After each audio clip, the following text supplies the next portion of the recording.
Welcome to the Books of Titans podcast, where I seek truth in the world's best books. I'm your host, Erik Rostad, coming to you from the beautiful Books of Titans studio in Franklin, Tennessee.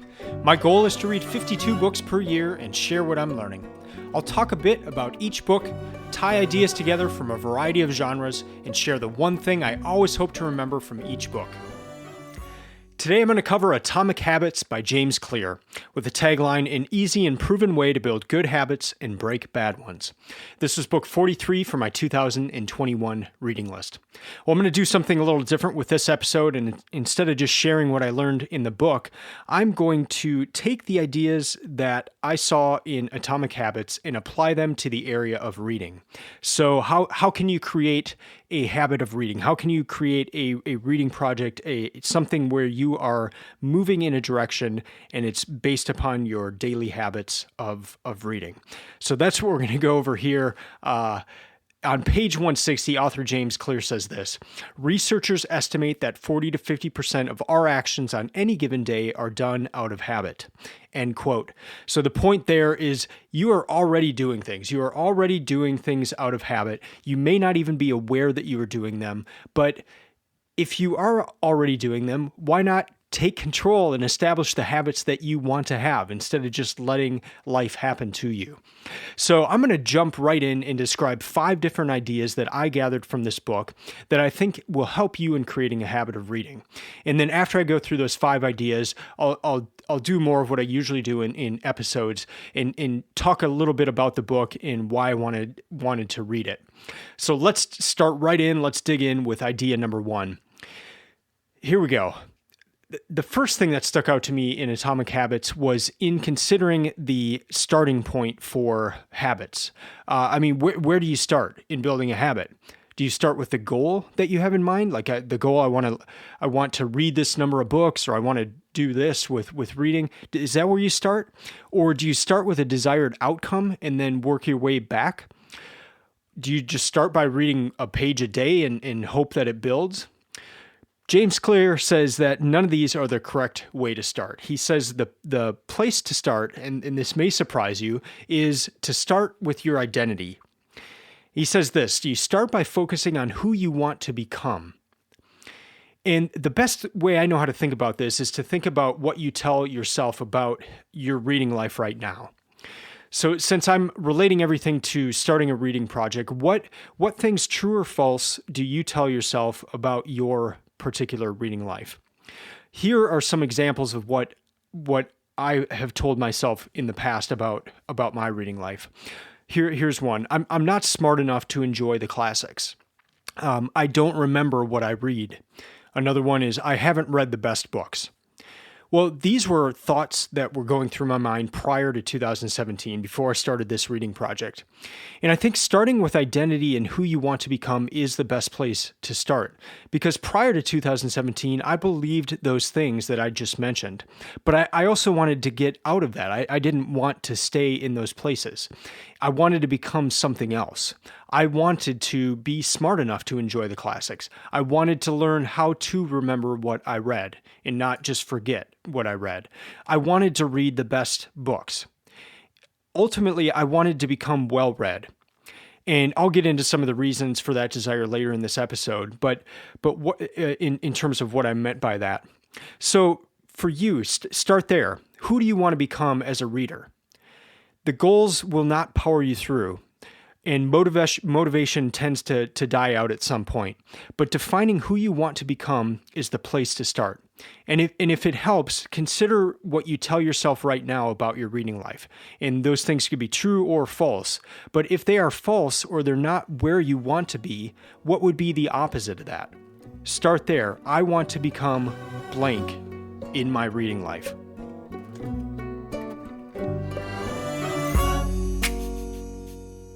Idea number 2 is to make it easy. Once you know who you want to become, the next step is to identify the habits that will get you there. James Clear says that every action you take is a vote for the type of person you wish to become. Every action you take is a vote for the type of person you wish to become, end quote. So if you want to become a reader, you obviously need to start reading. But how do you start reading? Well, you make it as easy as humanly possible and you start small. So you read a single page. If you are not in a reading habit at all, start like this. Just read a single page and then stop. I mean, stop for the rest of the day. You're done. You read your page. The next day, do the same thing. Just read one page. James Clear says this should not feel like a challenge at all. When you're just going to start a new habit, do not make it a challenge at all. You're just simply trying to set a direction, a behavioral direction. So once you read a page for a number of days in a row, you'll be starting to develop this habit. You'll be starting to move in a particular direction. There's not a magic number of days, but you are training your brain to do that thing. So if you miss a day, that's fine. Just don't miss a second day, because then you're setting the direction in the wrong way. Another way to make it easy is to choose a book about a topic that you're really interested in. As you read for this 1 minute, or you read the one page per day, and it's on a topic that you're dying to know more about, or it's a book that you've been just dying to read for a long time, it'll be really hard to stop at that 1 page mark, and it'll just kind of naturally go into other pages. So start small. Don't think about, I need to read 100 pages a day, or I want to read 100 pages a day. Just start small. You're trying to develop a habit in your mind, and that is your first goal. You're starting to set a direction. So again, idea number 1, focus on who you want to become. Idea number 2, make reading easy. Idea number 3, prime the environment. This one's pretty obvious, but sometimes we forget the obvious. And here are some ways that I prime my reading environment. If I am home, I read in the same exact spot every single time. I have a chair in my office, and that is where I read, and that is where I have read for the last 10 plus years.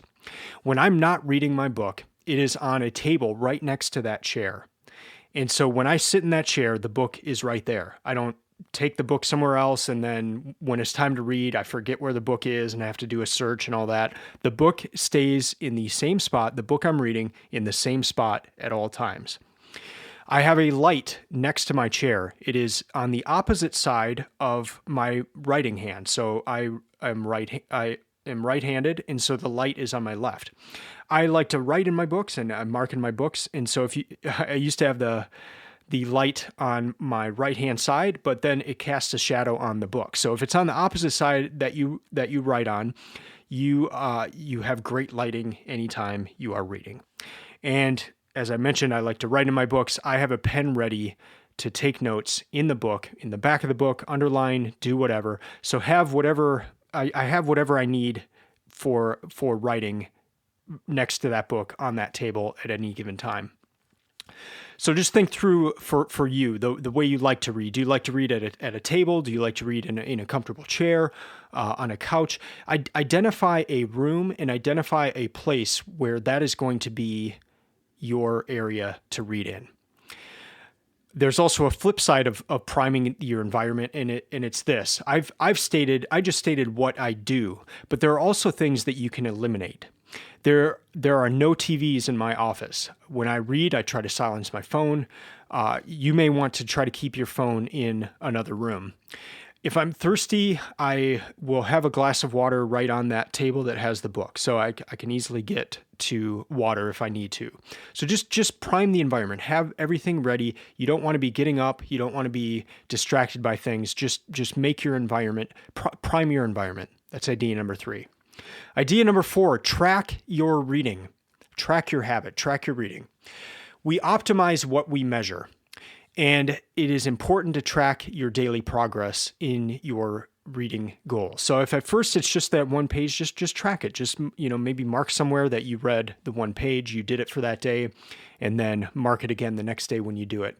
I probably go a little overboard in this regard of tracking, but I wanted to share the tools that I use and then why they're helpful to me. So in tracking my reading, I use 3 main sources. One is Goodreads. Goodreads is kind of the social media platform for reading. So I can put in my book, I can put in what page I've gotten to, and then I can see who else has read read the book. I also use Bookly, and Bookly is more for tracking when I'm actually reading. And so I'll hit start when I start reading, and then I'll hit finish when I'm done reading. I can pause it if I need to do something within my reading time. But I do that. I'm curious just to know how long books take me to read, and I like sharing that with you guys, just so you know how long a book might take you to read. And so that's what I use for actually that daily aspect of every time I'm reading. I'm tracking the amount of time I'm reading there. And then I can see charts and graphs on how much I read one day compared to another day in all that. The third thing I use is a spreadsheet. The spreadsheet's on my website. You can download it for free for Apple Numbers or for Microsoft Excel. But that's a spreadsheet that I track the books in the order I want to read them. I can put in the number of pages and then determine how many pages I need to read per day. So these are the three main tools that I use to track my reading. And again, we optimize what we measure. And I'm also going to go a little outside of what James Clear suggests and disagree with him on one thing. At the beginning, I mentioned that goals are not the place to start, and he clearly identifies that. He says your identity and who you want to become, that is the starting point.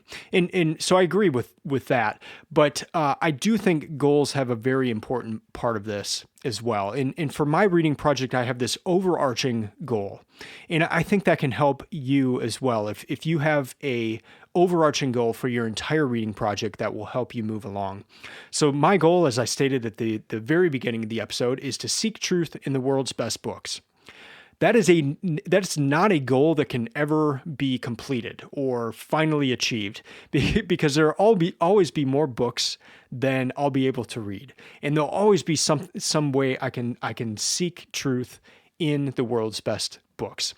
So maybe think about an overall goal. First, start with who you want to become, but then also, if you have some sort of an overarching goal for the project, I mean, this is just, my goal is something that I'll never reach that goal. I don't ever want to reach that goal. I just want to always keep reading. I want to be a lifelong reader.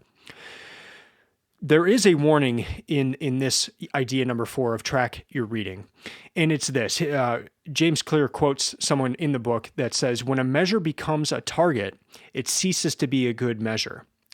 So, end quote. So if what you're measuring, like if you want to read 52 books a year, and that is the main measure of your target, and it's not who you want to become, it's not like this overarching goal of what you want the project to become, but it's only about reading a certain number of books, that's where it ceases to be a good measure, a good reason to track. So use tracking to determine if you're on the right path. This tracking, the daily tracking, it can provide evidence that you're moving in the right direction. But if it goes beyond that, don't let it or stop the tracking. The identity piece and the overarching goal is more important than keeping a tracking. So let's recap really quickly before we get to idea number 5. Idea number 1 was focus on who you want to become. Idea number 2, make reading easy. Idea number 3, prime your environment. And idea number 4, track your reading. Idea number 5 is get accountable. It's one thing to do this alone, to determine the type of reader you want to become, and then to set those habits in motion to become that person. But do you know what will really get and keep you moving? It's to know that others are watching. So to take it further, if you make promises to others about your new habits, you'll not only want to make sure you're sticking to the habit for yourself, but you will not want to let other people down. This is something I've learned as part of my reading project, and I learned it from Jocko Willink. If you follow him on social media, you'll see every morning he takes a photo of his watch, and it just simply says 4:30 or some time around 4:30. And that's because that's the time he wakes up. And as he says, that's when he gets after it. So that's when he works out. and he has to wake up at 4:30 to make sure that he does it. If he doesn't do it, then maybe the day will get away from him and he won't be able to work out. And I just love that.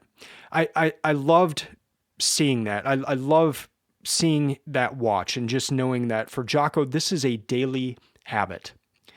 And when I saw that, I decided to do something similar with this reading project. On most mornings, I will take a photo of the book I'm reading. I'll share the page I'm on and then share a little something about what I'm learning.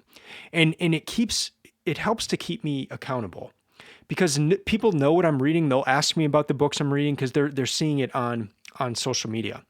And then I'll go further and I'll also make promises. So promises like I'm going to do a podcast episode every other Friday. And I've done that every day this year. Every other Friday this year, because I don't want to let people down. I've told people I'm doing a podcast episode every other Friday. I've told people I try to read 52 books per year. I want to get as close to that number as possible because I've told people that. And I've told people I want to share what I've learned, and I want to connect with others on reading.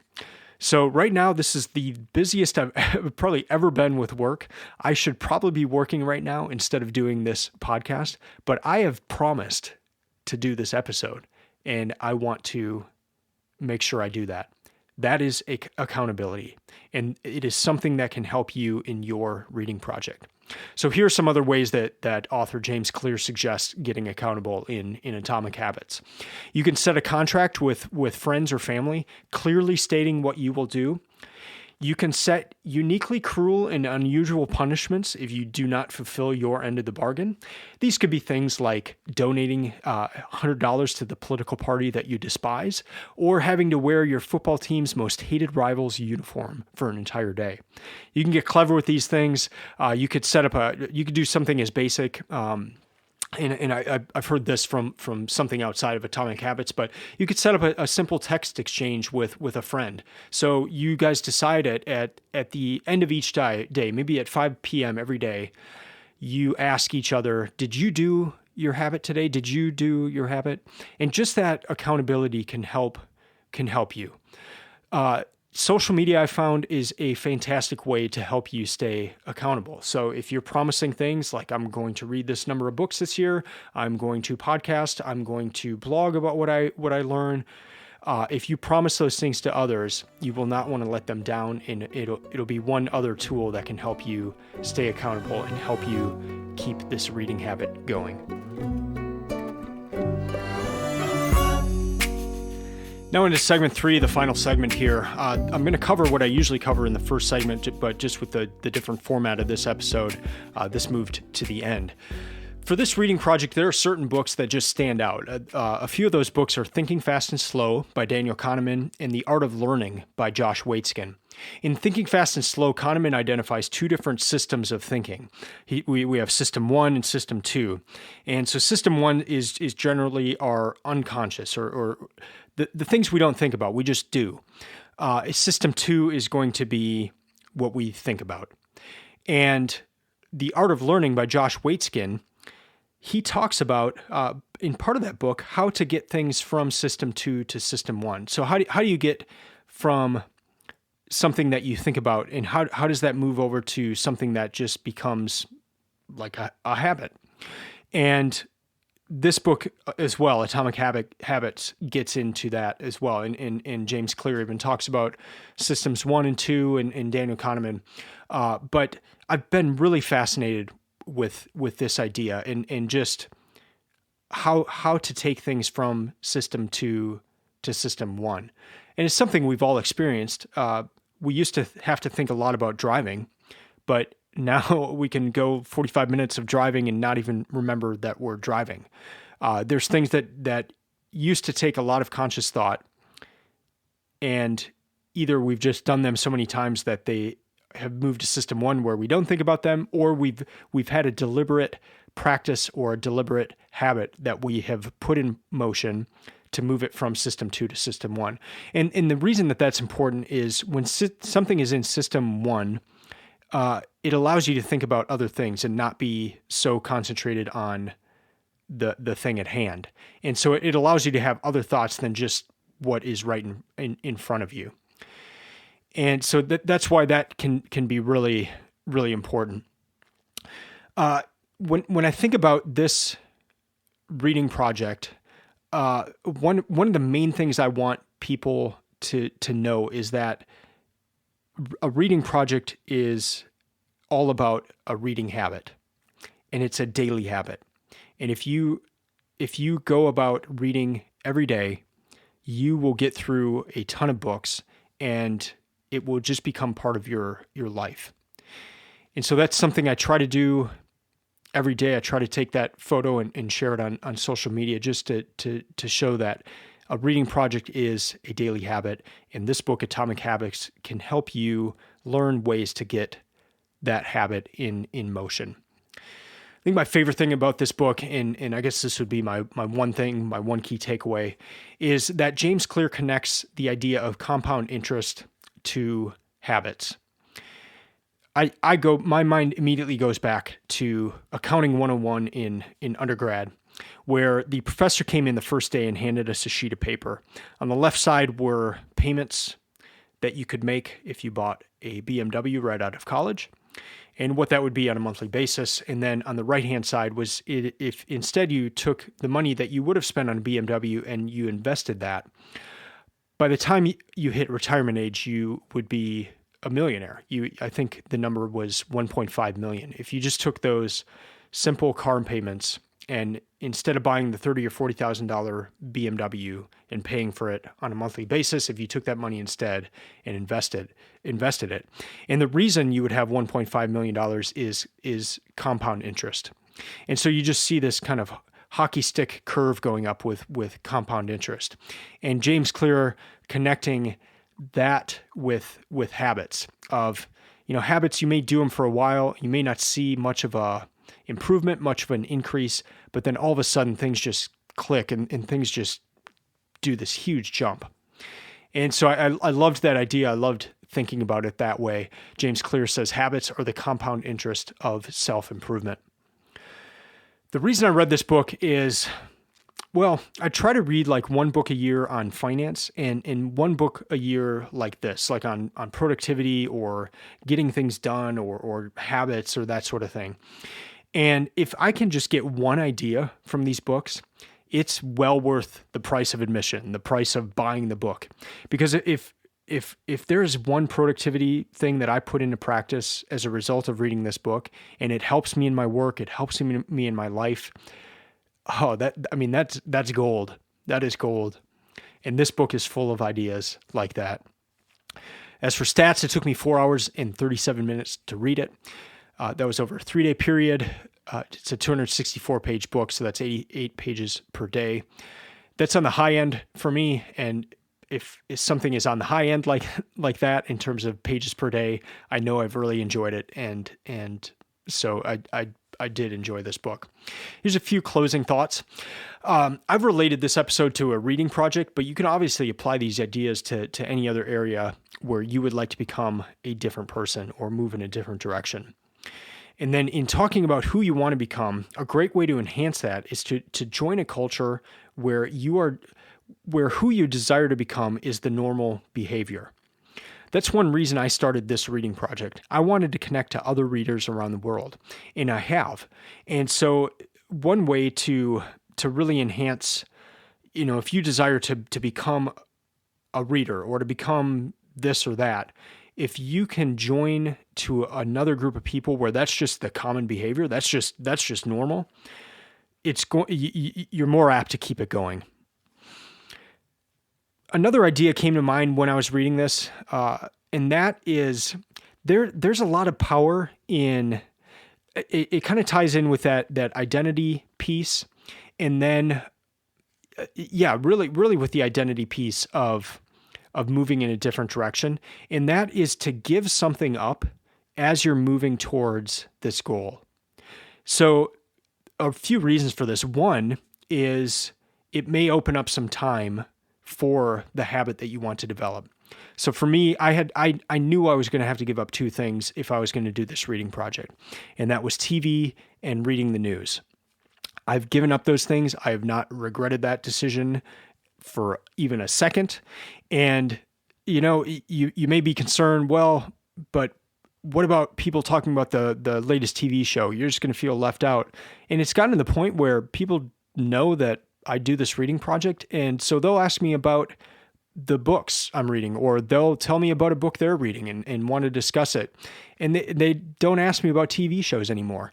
And so there's that aspect of it, of just giving up. It might open up time, but there's also it ties in with that identity piece, that if you give something up, it becomes a proud thing for you.